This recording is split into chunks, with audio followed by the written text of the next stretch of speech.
The bill is passed. সংশোধিত ওয়াকফ বিল নিয়ে উত্তাল গোটা ভারত। এর বিরুদ্ধে সরব বিজেপি বিরোধী দলগুলো, প্রতিবাদী মুখর মুসলিমদের নানা সংগঠন। এর মধ্যেই ওয়াকফ নিয়ে কংগ্রেসের অবস্থানকে কটাক্ষ করেছেন দেশটির প্রধানমন্ত্রী নরেন্দ্র মোদী। সোমবার হরিয়ানার হিসার বিমানবন্দরের উদ্বোধনী অনুষ্ঠানে বক্তব্য রাখেন প্রধানমন্ত্রী নরেন্দ্র মোদী।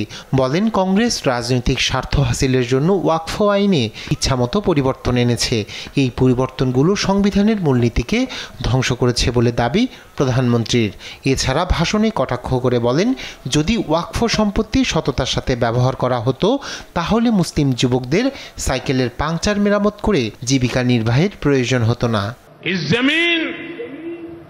इस प्रॉपर्टी से गरीब का, बेसहारा महिलाओं बच्चों का भला होना चाहिए था और आज ईमानदारी से उसका उपयोग हुआ होता तो मेरे मुसलमान नौजवानों को साइकिल के पंक्चर बना करके जिंदगी नहीं गुजारनी पड़ती। মুসলিমরা সাইকেলের পাংচার ঠিক করে জীবন চালায়, প্রধানমন্ত্রীর এমন আপত্তিকর মন্তব্যে ক্ষুব্ধ কংগ্রেস সহ বিরোধী দলগুলো। মোদীর এই মন্তব্যের তীব্র প্রতিক্রিয়া জানিয়েছেন বিরোধী নেতারা। প্রধানমন্ত্রীর এই ধরনের বক্তব্য শোভনীয় নয়। মুসলমানরা কেবল সাইকেলের পাংচার ঠিক করে না, তারা সুযোগ পেলে অনেক কিছুই করতে পারে। দেশের যুব সমাজকে এমন একটি পর্যায়ে এনেছে যেখানে কোনো চাকুরি নেই, ফলে একমাত্র বিকল্প হলো পাংচার ঠিক করা অথবা হকারি করা। কংগ্রেসকে আপনি মুসলমানদের প্রতি সহানুভূতিশীল বলছেন, তবে কি আপনি কি তাদের ঘৃণা করেন? ওয়াকফ বিলের মাধ্যমে মুসলমানদের জন্য ভালো করতে চান, কিন্তু লোকসভায় এটি উপস্থাপন করার জন্য আপনার একজন মুসলিম সংসদ সদস্যও নেই।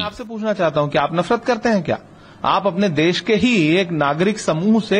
এদিকে বিজেপির দিকে অভিযোগের তীর ছোড়েন অল ইন্ডিয়া মজলিসে ইত্তেহাদুল মুসলিমিনের প্রধান ও হায়দ্রাবাদের সংসদ সদস্য আসাদুদ্দিন ওয়াইসি। বিজেপি ভারতের ধর্মের নামে রাজনীতির ব্যবসা করলেও উন্নতি করেনি বলেও অভিযোগ করেন তিনি। বিজেপির আদর্শিক পিতা বাবা সাহেব আম্বেদকর দেশের স্বার্থে কাজ করলে প্রধানমন্ত্রীকে তার শৈশবে চা বিক্রি করতে হতো না বলেও পাল্টা খোঁচা মারেন আসাদুদ্দিন ওয়াইসি। রায়হান কবির শুভ্র, নিউজ ডেস্ক, দেশ টিভি।